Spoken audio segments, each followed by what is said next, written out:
правые и ультраправые формирования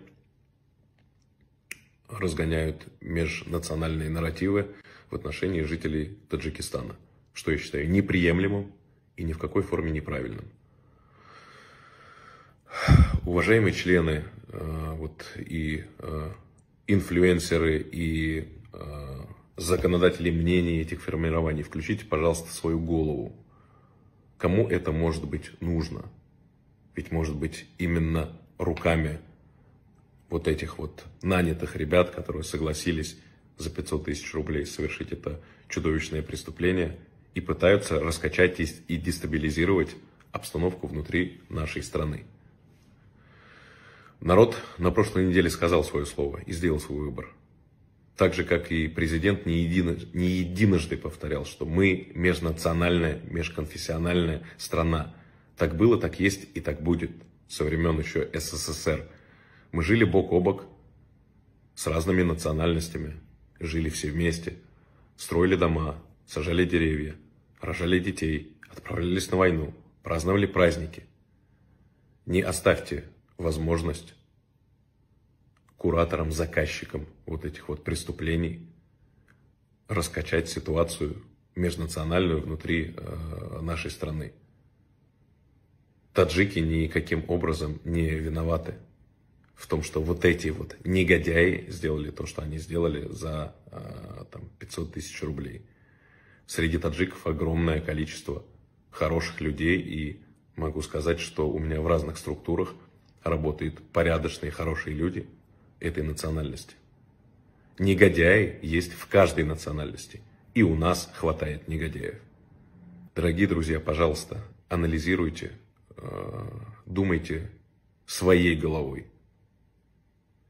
И ни в коем случае не дайте возможности оппонентам каким-то образом раскачать и дестабилизировать на почве межнациональной, межконфессиональной междоусобицы, рознь внутри нашей страны.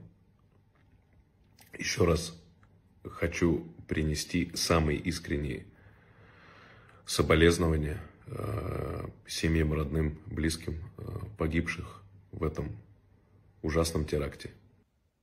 Когда я только узнала о произошедшем, у меня был ступор. Я не могла поверить, что в наше время такое возможно. Мы должны сплотиться вместе против терроризма, а не нации в лице моих соотечественников.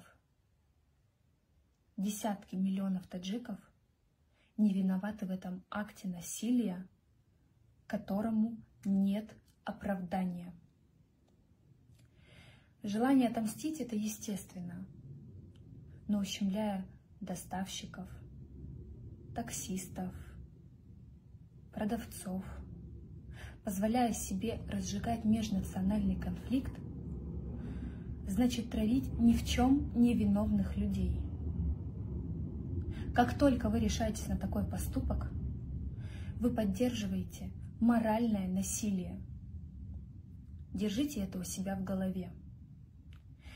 В истории не раз были теракты. И стоит сделать выводы, что у терроризма нет нации. Хочу выразить глубочайшие соболезнования семьям погибших и сказать пару слов.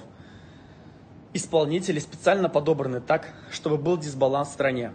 Одна из самых главных задач – это посеять межнациональный конфликт на территории России. Россия – это многонациональная страна, и сила России в единстве всех народов России. Население нашей страны специально будут раскачивать на межнациональные конфликты. Эти преступники, к сожалению, могут быть среди любых национальностей. А таджикский народ не виноват. У меня много друзей таджиков, и я вас уверяю, это хорошие ребята. Не нужно сеять ультраправое настроение в нашей стране. И, как сказал наш лидер, террористы будут наказаны. Мы сегодня не должны в интернет-пространство вбрасывать информацию, которая способствует нагнетанию отношения к таджикам. Мы не должны сегодня оставлять комментарии на различных интернет-платформах с какими-то угрозами или оскорблениями в адрес таджиков. Тем более писать, что вот, мол, нужно таджиков отправлять к себе домой. Друзья, таджики здесь у себя дома. По крайней мере, сотни тысяч таджиков, которые веками проживают на территории нашей страны, как и представители других национальностей. Таджики, они дали нашей стране десятки героев СССР, сотни героев социалистического труда. Были выходцы из, значит, данной национальности. И сотни достойнейших представителей нашей страны в других сферах. Поэтому мы сейчас не должны, опять же, идти на поводу сатанистов. В этом заключаются их уловки. Конечная задача на выходе – расшатать вот эту межнациональную мир, стабильность, гармонию